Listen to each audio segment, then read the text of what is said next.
Hello, I'm Sharon Wilson, publisher of Resort Trades magazine. Welcome to today's Resort Trades Lunch Bunch with Lisa Ann Schreier. Now, before we introduce her, I would like to mention that Bill Reisick, principal of Colebrook Financial Company, gave a great presentation last Friday. So if you missed it, go ahead and are interested in learning about the finance industry in time of COVID during these trying times, go ahead and look on Resort Trades channel on YouTube. His talk was very apropos and encouraging. So anyway, go ahead while you're there on our YouTube channel. Be sure you hit the subscribe button and the bell icon so you won't miss when we post various videos of your peers from the industry. All right, so you have probably seen this month's edition, of Resort Trades. In it, we have an article by Lisa Ann Schreier, who is the timeshare crusader. Lisa is plays a pivotal role in communicating and helping resorts communicate with owners who, particularly those who are trying to go through exit companies. And I think as you listen to her, you will find out more about what owners are thinking and saying, and particularly the ones that are having difficulties. So without further ado, if you would go ahead, Carrie, and post the slides, I will disappear myself. Thank you so much, Sharon, for the introduction. Hello to everybody, and thank you to Resort Trades for hosting not only my appearance on this webinar, but the entire series. It's been very good and very refreshing and very interesting to hear from other resort professionals during this time of COVID where nobody's seeing much of anybody. So before I get to the first slide, I just want a brief little housekeeping introduction, sort of mea culpa. I probably know many, if not most of you on the webinar today, and there have been some how shall I say, untrue myths circulating around about myself because I haven't been at very many conferences, obviously not this year, but in past years. So by way of saying I have been rather ill the last 3 years. The mind is still working. I'm still as feisty as ever, but I do have a undiagnosed muscle condition. And the reason I'm saying this, not only to put to rest any myths out there that I've gone on. The slides that I'm sharing with you are not very pretty. They're very basic, and that's because of the muscle condition. If I prop my head up every once in a while, it's not because I'm bored, it's because of that. So that's my introduction.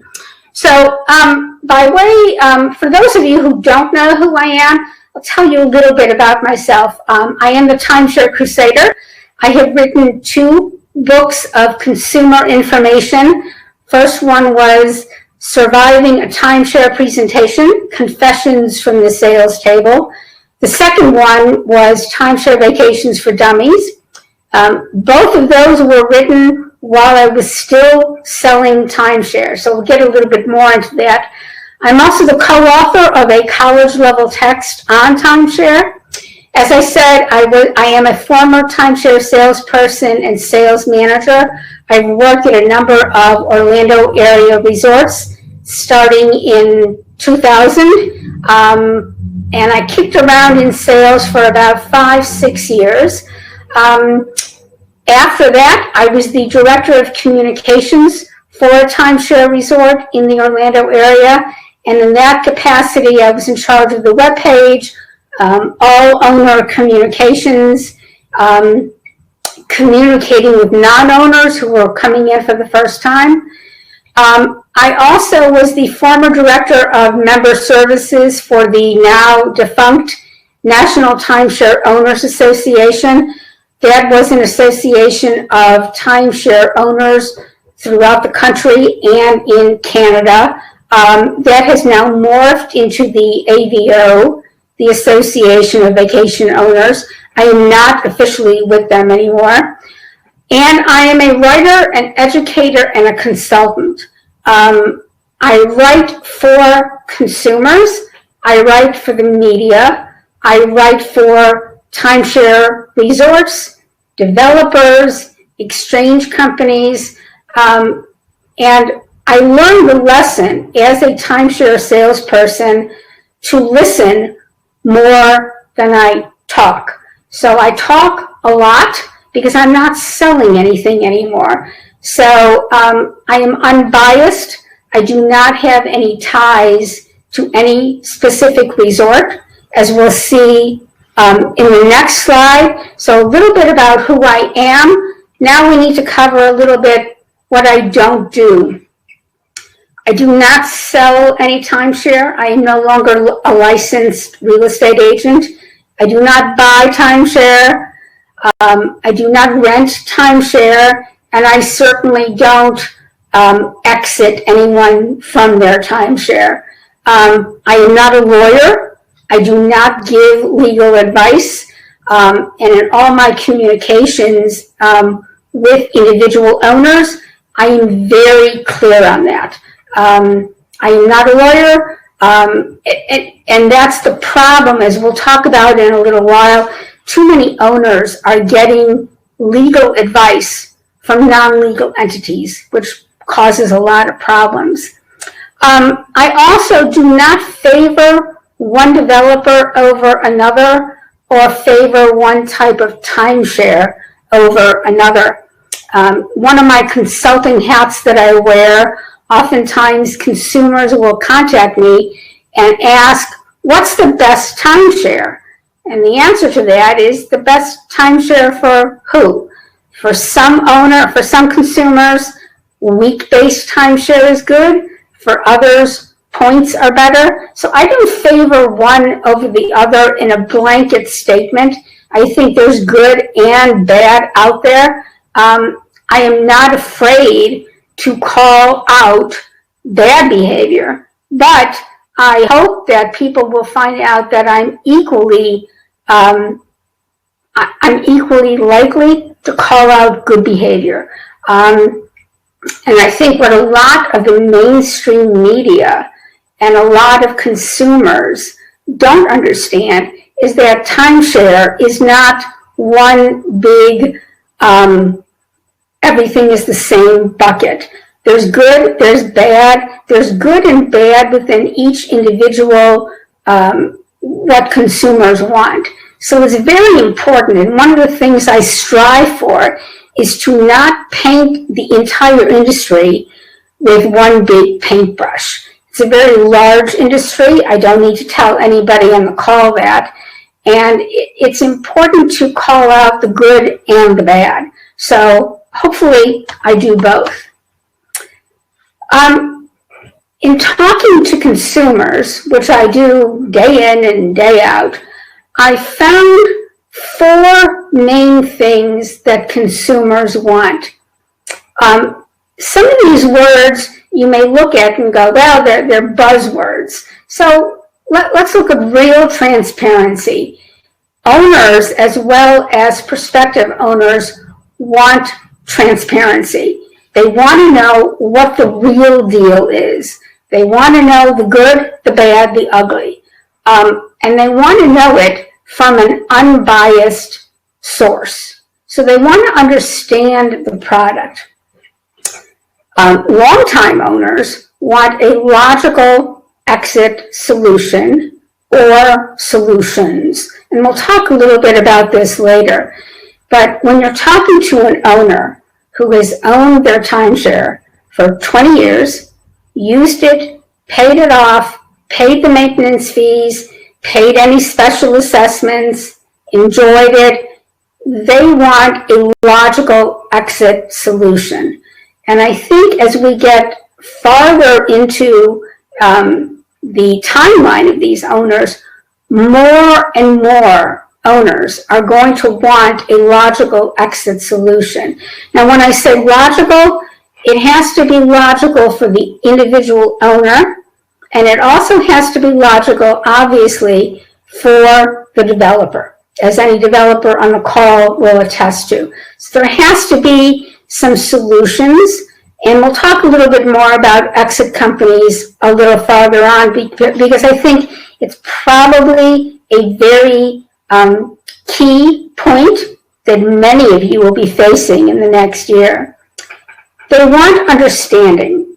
They want people who work in the timeshare industry to understand what it means to be a timeshare owner. They want people to understand any frustrations that they're encountering. They want people to understand that the communication process has to be all the way through, and it has to be cohesive, meaning that the person answering the phone at member services desk has to say the same thing as the salesperson, has to say the same thing as the exchange company. And I think all too often, when we talk about understanding and having a little bit of empathy, there's lots of talk from timeshare professionals at the higher echelon who talk about, oh, what a wonderful resort such and such resort is. Now, that may very well be true, but the truth of the matter, and again, I'm going to speak very bluntly, the truth of the matter is that an executive at a timeshare resort or an executive at an exchange company does not go through the same processes that an individual owner does. So I think it's really important for people within the industry to take a step back and put themselves in the shoes of an owner to understand exactly what's going on. Consumers also want a return to a value proposition. If you were a timeshare owner who has spent $20,000 on your timeshare and paid annual maintenance fees of $900 for a few years, and you then see that space is available to a non-owner at the resort for less than the annual maintenance fees, that is a problem. Now, I understand, I've been around the business long enough to know that there's owner inventory, there's developer inventory, there's exchange company inventory. But again, this goes back to the transparency and the understanding. People are very, very upset that they're not able to make an exchange into a particular resort, but if they go on TripAdvisor or someplace else, there's the week at the resort that they want for $500. This is a problem. So I think this is, as we move into 2021, this is another issue that needs to be worked out, either from making sure that it's clear to everybody where this inventory comes from, or putting a stop to it, because owners are very upset. If I might add, Lisa, while you were speaking, we also ran our first poll question, which was more or less who among our listeners might be a developer, maybe an owner or member, or professional in an exchange company. And it turns out that 14% are developers, and the rest are other. So, but other, I wonder what other means. Okay. Thank you, Karen. Probably people like me. Next poll up there. If you work at a resort, what percentage of regular tour flow has diminished due to COVID? Which is a good question. Well, go ahead, Lisa. While you're speaking, people can take their answers. Thank you. So, return of a value proposition, again, is going to be very key.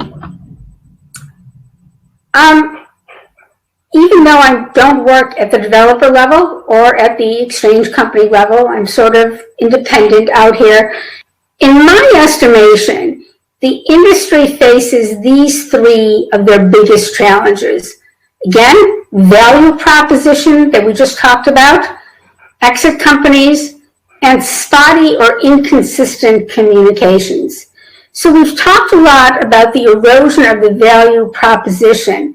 And again, a lot of the communication that comes out of the industry talks about the spaciousness of a timeshare unit or the amenities at the timeshare resort, all of which are true, very, very true.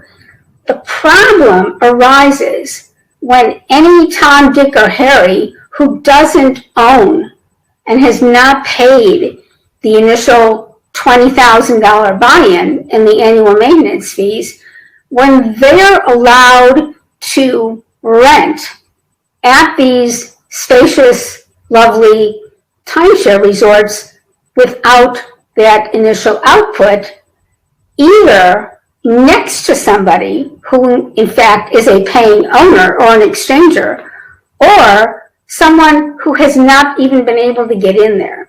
So as we move forward, I'd like the developers and the exchange companies as well to talk about how can we bring back the value proposition. I can tell you as a former salesperson, it was harder for me to sell an interval to someone who was staying at the resort for $199 for 5 days, and much easier for me to sell an interval to someone who was staying at a lower quality hotel or motel, and then we show them what the timeshare was actually like. Exit companies. This may be the biggest challenge the industry has faced in many a year. Exit companies are manned by very slick talking salespeople. If you have not yet been to one of these seminars put on by one of these so-called self-proclaimed exit companies, I highly suggest you do. It's very difficult to battle what is going on with the exit companies until you know exactly what is going on. And I will tell you, having sat through 5 or 6 of them myself, these people are much better salespeople than the timeshare salespeople. They know exactly what buttons to hit, exactly what to say.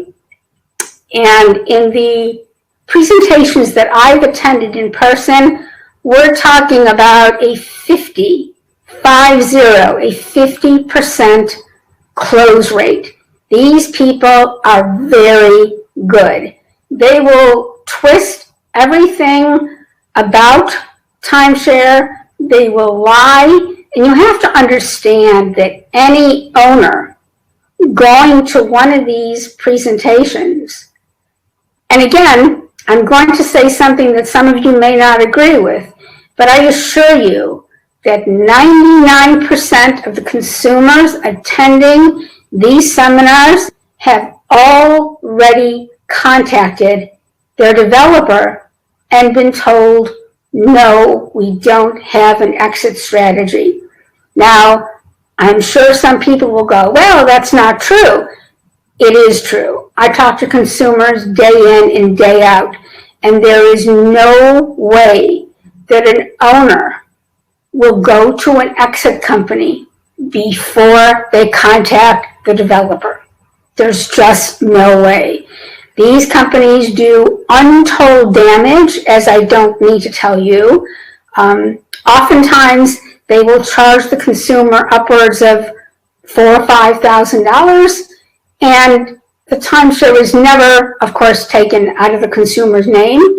The next year, when they get the maintenance fee, they simply operate under a new name and start the process all over again, this time promising the consumer not only to get them out of their timeshare and to stop the fees, but to get back the money that they were scammed out of the first place. It boggles the imagination.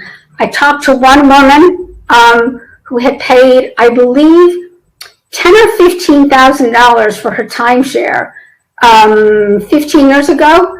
This woman paid a self-proclaimed exit company close to $250,000. Let me repeat that. She paid $10,000 or $15,000 for her timeshare. She paid an exit company close to $250,000 over the course of a year. And of course, she was never free of the timeshare. So it's a huge problem, as I'm sure I don't need to tell you, but it's important to understand exactly what is going on and exactly why these companies exist to begin with. Now, both of those last 2 points, the erosion of a value proposition and the exit companies, feed into my third point here, which is spotty or inconsistent communications. If, as a resort, the only time you are talking to your owner base is when you send out the yearly maintenance fees, you're making a big mistake. Owners want to hear information, they want to hear unbiased information, and they want to hear useful information on a regular basis. Now, there's a fine line, of course, between regular basis and being a pain in the you-know-what. You don't want to send out an email or a tweet or whatever every single day. It has to be something of value that you're saying. But the spotty and inconsistent communications, in my opinion, would go a long way to cutting down on consumers going to exit companies and would cut down a lot of the bad press. As you well know, a dissatisfied owner is far more likely to go on social media and talk to their friends and family about how awful it is, as opposed to a happy consumer. We need to keep happy owners. And a lot of times, what we want to be saying may not be pretty. Some of you resort people may be scared of even mentioning the word exit companies because you're afraid it's going to open up the floodgates and 10,000 owners are going to want out. It's not going to happen. 10,000 owners are not going to want out unless there's a bigger problem at your resort. So it's important to keep regular and consistent communications. Again, I touched briefly on this earlier. The consistency has to be at all what I call touch points that the consumer does. That's the person on the phone, the person handling your social media, the person at the exchange company, the salesperson when they get there, the front desk, the concierge. Everybody has to be on the same page and say the same thing, because otherwise it just opens up a can of worms that you don't really want. So, sorry, go ahead, Sharon. I was just going to say, might be a good time to talk about our other poll, another poll question. But firstly, I wanted to apologize. Gwen Padgett mentioned that some of the others might be people working at a resort, on a resort property, or for a resort developer. And I'm sorry, we did not exactly word that poll question properly, and we'll correct it in the future. But she also mentioned that your question, if you work at a resort, what percentage of regular tour flow is diminished due to COVID? She said 98%, which is very disturbing. It's just so sad because our industry professionals work so hard, and I really do feel for them. So, Sharon, can I ask whoever that was? I'm sorry, I didn't catch her name. Where in the country is she? That's a good question.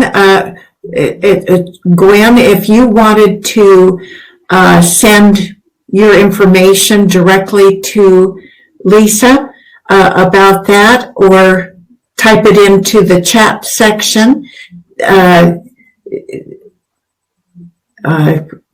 there's Lisa's, Carrie just typed in Lisa's email address. Thank you. Welcome. So again, this might sound repetitive, but what it all comes down to, in my opinion, is education, communication, and transparency. Timeshare is a great product. I don't have to tell any of you on the call. It is a great product. I sold it for 5.5 years. I still keep in touch with people that bought from me 20 years ago. They think it's the best thing they've ever done. But it comes down to education. And in everything I've done since I've become the Timeshare Crusader, I focused on education. The first 2 books that I wrote for consumers were about educating. You want an educated consumer, and I've said for years that an educated consumer is this industry's best friend. We have to stop hiding things. There's good, there's bad, there's ugly in every industry, including timeshare, but it comes down to an educated consumer is going to make wise decisions. An educated owner is much more likely to pay their maintenance fees, not go to an exit company, and refer other consumers to their timeshare. And the way we get to education is through communication. So I'll talk a little bit about my blog and my social media platforms. But again, it's important for resorts at all levels, whether they're in active sales or not, to have an active communication channel or channels. And a little bit about communication as well.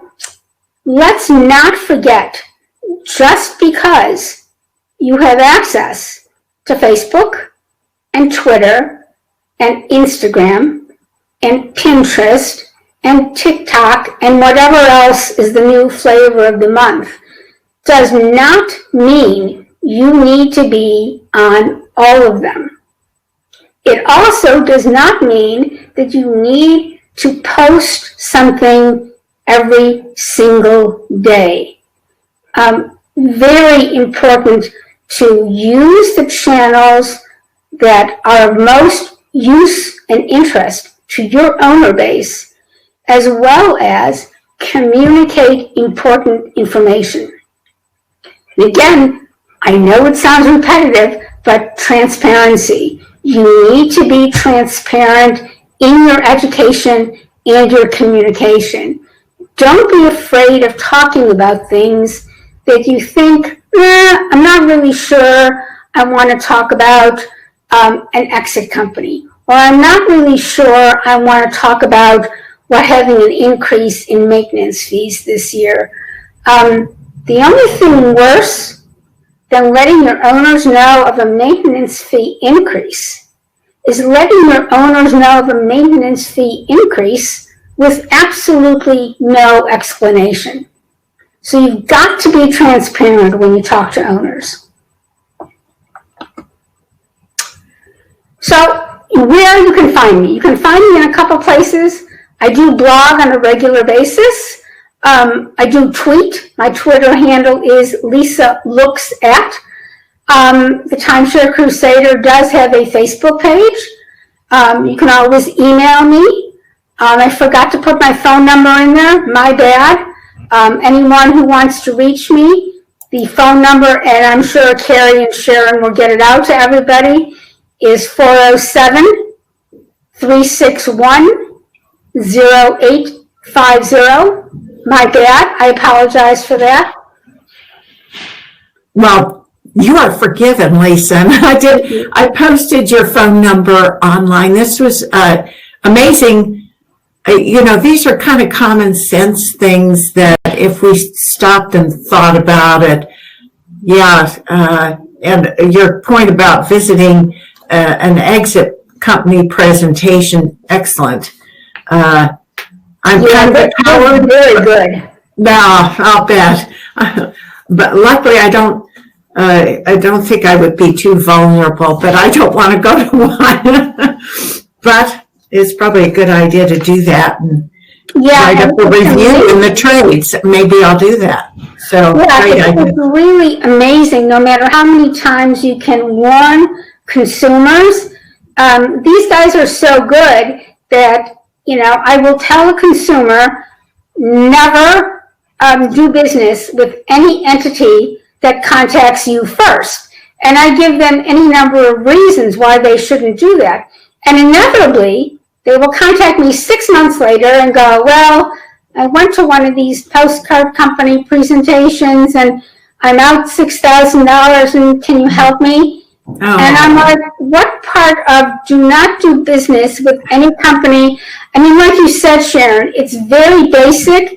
It's very, you think you don't need to handle, talk about it, but you do, because these people are getting hammered day in and day out. Well, these companies have an advertising budget that is mind-blowing. They're on the news all the time, and they're very compelling. They appeal emotionally, I'm sure, and so yes.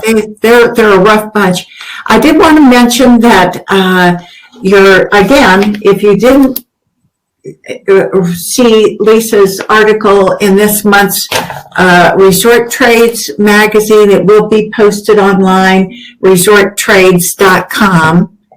So I'd like to open it up to if anybody has any questions, comments. I'd be curious to hear from people who work at the resorts, how often do you communicate with your owners? What methodology do you use? And are you getting feedback, or are you just putting stuff out there? Because it's important to listen to what the feedback is. Oh, and another one that you had, Lisa, was do you communicate with non-owners who are renting at your resort prior to their arrival? Why or why not? And fourthly, I've given you my thoughts on what I feel are biggest challenges in the industry. What other challenges, or what do you feel are your biggest challenges today? So I'd love to hear from the people on the call about what they feel their greatest challenges are. I mean, as I said, I don't work at the resort or at the exchange company level. I work at the consumer level. So I'd love to hear from people letting me know, what are your biggest challenges? Am I on the mark? Am I missing the mark? Is there something that I don't know that's going on? I'd love to hear from you. And that's one of the things I was very, very happy about this webinar, is to open up the channels of communication between myself and the industry professionals, because I think partially through some of my own fault, due to my medical issues, I haven't been as good as I have been about reaching out. So don't be shy. Reach out to me. Let me know. I want to know what's going on at your level and if I can help. Well, and that's a great point, Lisa. We might need to open this to a broader audience using LinkedIn and social media. Meanwhile, on the question of how often do you communicate with your owners, we have a 50-50 split between one time a month and one time a year.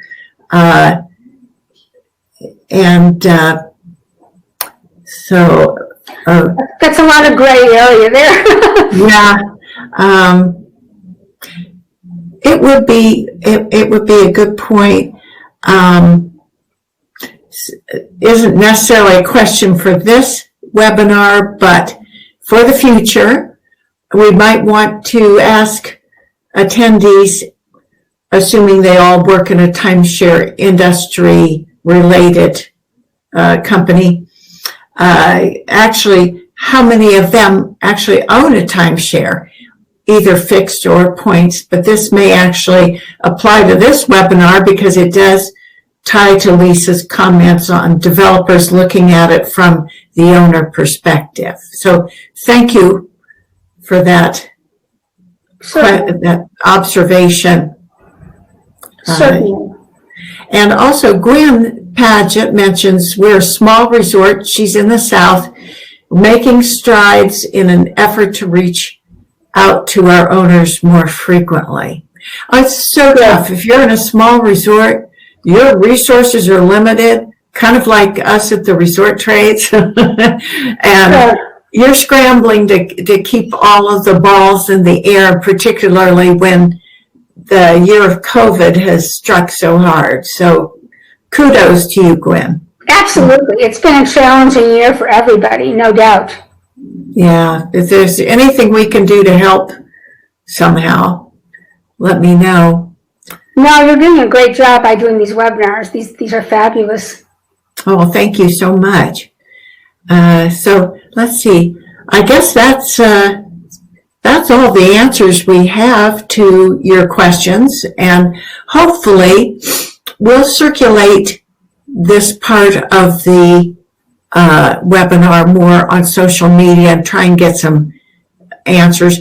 Oh, and also on our weekly newsletter, Resort Trades Weekly, we could certainly get more information.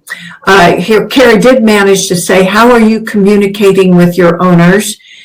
Email, social media, phone calls, and we have a 50-50 split between email and social media. So I imagine people who are doing one do the other two. Right, and yeah.